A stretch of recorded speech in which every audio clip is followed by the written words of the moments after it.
It has been 2 weeks since the helicopter crash in Kentucky that killed all Fort Campbell soldiers on board. Blake Easton joins us now with the information that we've learned about what led to the deadly crash. Yeah, exactly. Good morning to you, Neil. It was a terribly tragic day for the folks there in Trigg County, Kentucky on March 29th. That crash claimed the life of all 9 soldiers on board. Those soldiers are 25-year-old Staff Sergeant Joshua Gore, 36-year-old Chief Warrant Officer 2 Zachary Esperanza, 23-year-old Sergeant David Salinas Jr., 30-year-old Staff Sergeant Taylor Mitchell, 27-year-old Sergeant Isaiah J. Gallo, 32-year-old Chief Warrant Officer 2 Rustin Smith, 32-year-old Warrant Officer Aaron Healy, 23-year-old Emily Marie Eve Bolanos, and 33-year-old Warrant Officer Jeffrey Barnes.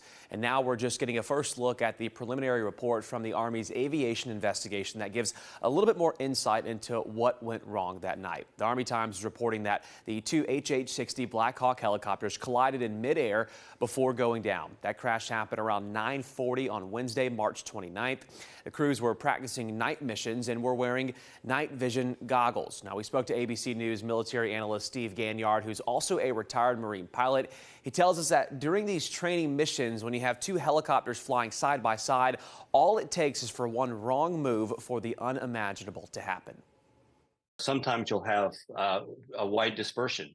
Maybe they're half a mile apart, but then it becomes very difficult to see the other aircraft, and it becomes very difficult to tell if they're turning or if there's a great deal of closure.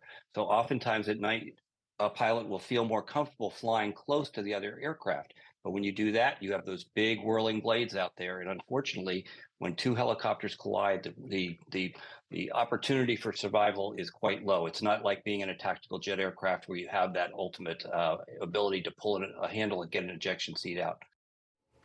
And as we continue to learn more about that horrific crash, we're also learning how the community plans to honor the fallen soldiers here at home and afar.